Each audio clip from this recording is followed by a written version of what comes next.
Hello friends, good morning. आज की इस लेक्चर में हम लोग 12th फिजिक्स ऑप्टिक्स के बारे में डिस्कशन करेंगे।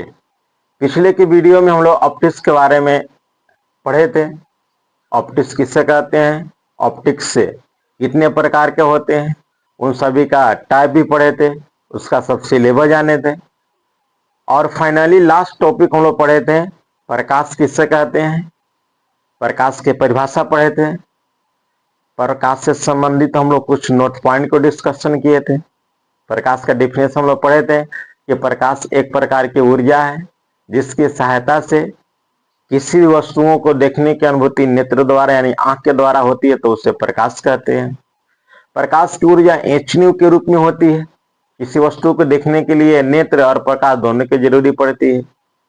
और वर्तमान समय में यंग वैज्ञानिक के द्वारा और फ्रेनेल नामक वैज्ञानिक के द्वारा प्रकाश को माना गया कि यह अनुप्रस्थ तरंग है, अनुदैर्घ्य तरंग नहीं है। जबकि हाइजेंस नामक वैज्ञानिक ने एक सिद्धांत दिए थे, तरंग सिद्धांत। और तरंग सिद्धांत के आधार पर हाइजेंस ने बोले थे कि प्रकाश अनुदैर्घ्य तरंग है, जबकि ऐसा नहीं पाया गया। बाद में जब 1801 में और 1818 में जब प्रयुक्त तर्क के आधार पर इसको साबित किया गया, तो फाइनली रिजल्ट आया कि प्रकाश अनुदैर्घ्य तरंग नहीं है, प्रकाश अनुप्रस्थ तरंग है। और अनुप्रस्थ तरंग श्रिंग और गर्त के रूप में उत्पन्न होता है। यह सब के बारे में हम लोग पिछले क्लास में डिस्कशन कर लिए थे। यहां तक हम लोग कलांतर, पथांतर, आवर्तकाल और कोणीय आवृत्ति से संबंधित फॉर्मूला भी पढ़े थे। जो भी स्टूडेंट वीडियो नहीं देखे होंगे तो हम लास्ट में वीडियो का लिंक डाल देंगे, आप लोग देख लीजिएगा। तो आज हम लोग इस टॉपिक में हम लोग प्रकाश के गुण से संबंधित हम लोग अध्ययन करेंगे। तो एक छोटा सा वीडियो लेके आए हैं, आप लोग सपोर्ट कीजिए, अच्छा लगे तो सब्सक्राइब भी कीजिएगा। कुछ कमी भी दिखे तो कमेंट के माध्यम से बताइएगा, भी उसको सुधार करेंगे। तो आइए जानते हैं प्रकाश के गुण क्या है। यहाँ लिखे, इसको इंग्लिश में बोलते हैं प्रॉपर्टीज ऑफ लाइट कहते हैं। तो पहला कि प्रकाश सरल सीधी रेखा में गमन करता है। पहला पॉइंट याद के लिए रहिएगा कि प्रकाश सरल रेखा में गमन करता है या प्रकाश सरल सीधी रेखा में गमन करता है। यह बात सबसे पहले न्यूटन नामक साइंटिस्ट ने बोले थे। न्यूटन नामक साइंटिस्ट ने 1675 ईस्वी में एक सिद्धांत दिए थे जिसको बोलते हैं कणिका सिद्धांत। आप लोग याद करिएगा, हम डिस्कशन कर रहे हैं। आगे हम लोग जब पढ़ेंगे कणिका सिद्धांत तो पूरा डिटेल्स वहां पे बताएंगे। लेकिन आपसे कोई पूछेगा कि प्रकाश सरल रेखा में गमन करता है या प्रकाश सरल सीधी रेखा में गमन करता है, यह बात सबसे पहले किसने बोले थे? तो सर आइजैक न्यूटन नामक वैज्ञानिक ने 1675 ईस्वी में कणिका सिद्धांत के आधार पर बोल लेते हैं कि प्रकाश सरल सीधी रेखा में गमन करता है। और बहुत सारे पॉइंट है, लेकिन हम लोग गुण पढ़ रहे हैं। लाइट के बारे में जो मेन पॉइंट है उसी को पॉइंट बना के लिख लेना, ये बन जाएगा प्रकाश के गुण बन जाएगा। दूसरा लिखिए कि प्रकाश विद्युत चुंबकीय तरंग है, इसलिए संचरण करने के लिए कोई माध्यम की आवश्यकता नहीं पड़ती है।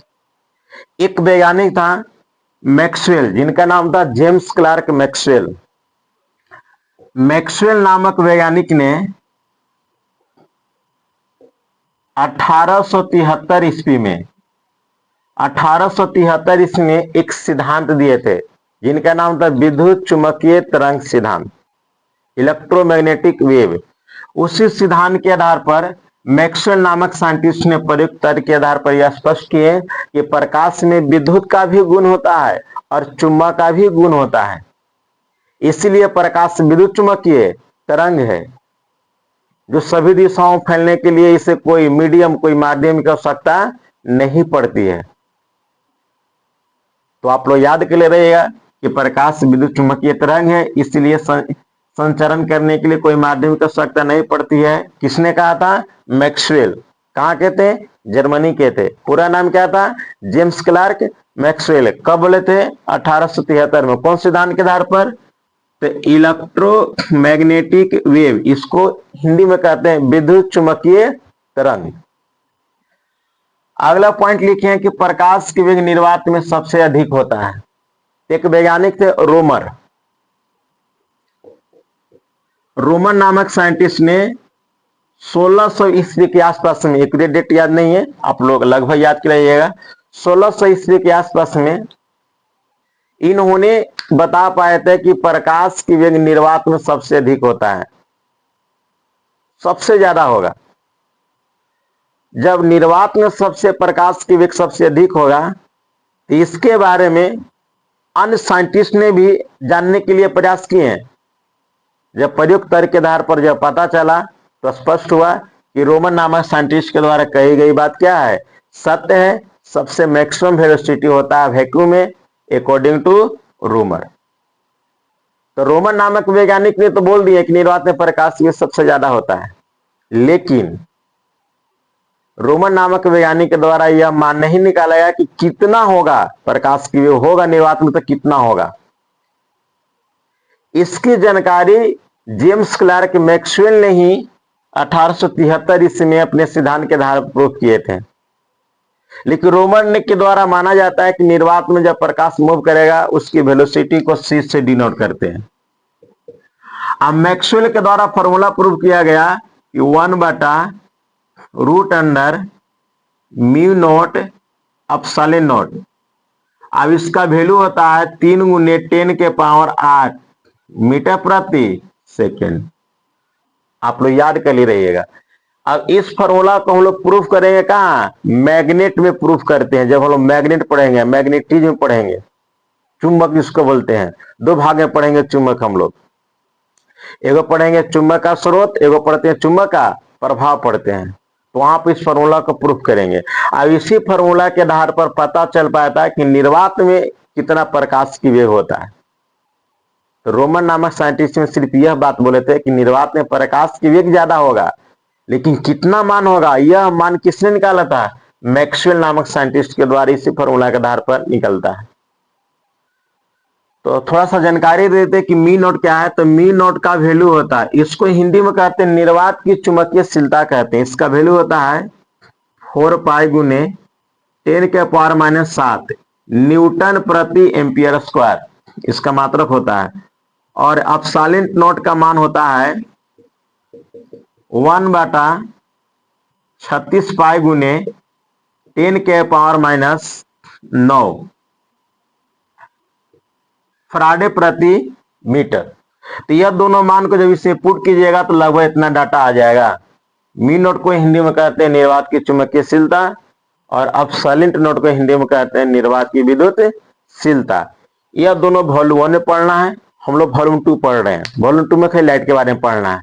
एक छोटा सा जानकारी आपको दे दिए, आगे हम डिटेल से पढ़ेंगे। वॉल्यूम चल भी रहा है, कुछ वीडियो डाले भी है, आप लोग देख लीजिएगा जाके। तो आपसे कोई पूछेगा कि निर्वात में प्रकाश ये सबसे ज्यादा होता है, तो फॉर्मूला बताइए। तो फॉर्मूला यही बोलना है 1/√अंडर म्यू नॉट एप्सिलॉन नॉट। इसका वैल्यू कितना होगा, तो 3 × 10⁸ मीटर प्रति सेकंड में हम सेंटीमीटर में भी याद कर सकते हैं। रूट को भी हटा सकते हैं, इसका अलग अलग एग्जाम में प्रश्न पूछता है। इसको करेंगे पूरा हम रूट करेंगे तो इसको हम ऐसे भी लिख सकते हैं c² = 1/म्यू नॉट एप्सिलॉन नॉट, ये भी लिख सकते हैं। तो पूछने का बहुत सारे तरीका है। ये रोमन नामक साइंटिस्ट के द्वारा हम जानते हैं कि प्रकाश की वेग निर्वात में सबसे ज्यादा होता है। फॉर्मूला लिख दिए, मान कितना होता है। अगला प्रॉपर्टी हो जाएगा प्रकाश के सबसे छोटे कण को, प्रकाश के सबसे छोटे कण को फोटोन कहते हैं।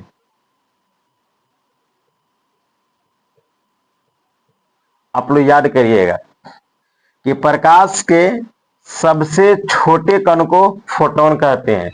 एक साइंटिस्ट हैं, उनका नाम था अल्बर्ट आइंस्टीन, जर्मनी के रहने वाले थे। अब मैक्सवेल नामक एक साइंटिस्ट था जिसका नाम था मैक्स प्लांक। अब मैक्स प्लांक नामक वैज्ञानिक ने एक सिद्धांत दिए थे, क्वांटम सिद्धांत। और क्वांटम सिद्धांत के आधार पर यह बात बोला गया कि प्रकाश अत्यंत छोटे छोटे ऊर्जा पैकेट के रूप में गति करती है। इसी चीज को समझने के लिए, क्वांटम थ्योरी को समझने के लिए अल्बर्ट आइंस्टीन ने 1905 ईस्वी में प्रयुक्त तर्क के आधार पर फाइनली रिजल्ट पाए कि जो छोटे छोटे पार्टिकल जो अत्यंत पैकेट के रूप में मूव करती है उसी को फोटोन कहते हैं या क्वांटा कहते हैं। अब प्रत्येक फोटोन की जो ऊर्जा होती है ना, वह E बराबर होता है एच न्यू होता है। E हो जाएगा एनर्जी ऑफ फोटोन, और न्यू को बोलते हैं हम लोग आवृत्ति। याद कर ले रहिएगा आप लोग, थोड़ा सा विशेष जानकारी दे रहे हैं। इसको बोलते हैं आवृत्ति। अब एच को बोलते हैं प्लांक कांस्टेंट। प्लांक कांस्टेंट कहते हैं। इसका वैल्यू भी होता है, एच का मान होता है 6.62 गुने 10 के पावर -34 जूल सेकेंड होता है।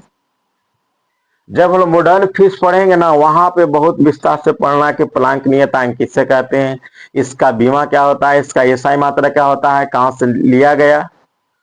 तो हम लोग प्रॉपर्टी पढ़ रहे हैं, थोड़ा थोड़ा जानकारी दे रहे हैं, थोड़ा सा डिटेल से अध्ययन कीजिए, थोड़ा सा नॉलेज होगा तो थोड़ा सा अच्छा लगता है। तो प्रकाश के सबसे छोटे कण को क्या कहते हैं, फोटोन कहते हैं। फिर इसमें एक और प्रॉपर्टी है कि प्रकाश वर्तमान समय में विद्युत चुंबकीय तरंग तो ये है, लेकिन इसका नेचर श्रिंग और गर्त के रूप में होता है। आज जिससे प्रकाश नहीं निकलेगा उससे बोलेंगे अदीप्त वस्तु कहते हैं। तो जैसा बिहेवियर वस्तु करता उससे के अनुसार नाम अलग अलग दिया गया है। जैसे मान लीजिए मार्कर है, तो मार्कर है तो मार्कर से स्वतः प्रकाश तो नहीं निकलेगा, तो अदीप्त वस्तु की श्रेणी में चला जाएगा। और जब इसे प्रकाश हम इस पर डालेंगे तो प्रकाश आर पार नहीं करेगा, तो हो जाएगा अपारदर्शी हो जाएगा। यह दीप्त भी है और अपारदर्शी भी है। वस्तु तो एक ही वो है, लेकिन घटना के आधार पर अलग अलग नाम दिया गया। यह था प्रकाश के गुण, छोटा सा पॉइंट था, आप लोग याद कर ले रहिए। फिर इसका एक प्रॉपर्टी और है कि प्रकाश में कण का भी गुण होता है और तरंग का भी गुण होता है। एक वैज्ञानिक थे जिनका नाम था लुईस डी ब्रोगली। और लुईस डी ब्रोगली नामक वैज्ञानिक ने 1924 ईस्वी में एक सिद्धांत दिए थे, द्रव्य तरंग सिद्धांत। उन्हीं के आधार पर यह माना गया कि वर्तमान समय प्रकाश में दोनों गुण पाई गई। प्रकाश कहीं कहीं कण का भी बिहेव रखता है और कहीं कहीं तरंग का बिहेव रखता है। जब हम लोग पढ़ेंगे वेव ऑप्टिक्स, तो वहां पे हम लोग पढ़ेंगे नेचर ऑफ लाइट, और नेचर ऑफ लाइट को दो भागों में बांट दिया गया था। पहला कणिका सिद्धांत और दूसरा तरंग सिद्धांत। कणिका सिद्धांत 1675 ईस्वी में न्यूटन नामक वैज्ञानिक के द्वारा हम लोग पढ़ेंगे, और तरंग सिद्धांत 1678 ईस्वी में हाइगेंस नामक वैज्ञानिक के द्वारा पढ़ेंगे। तो बहुत सारे लाइट डीप में है, आप लोग अध्ययन कीजिए, जानिए, यूट्यूब के माध्यम से, किताब के माध्यम से, गूगल के माध्यम से, कहीं से भी नॉलेज लीजिए।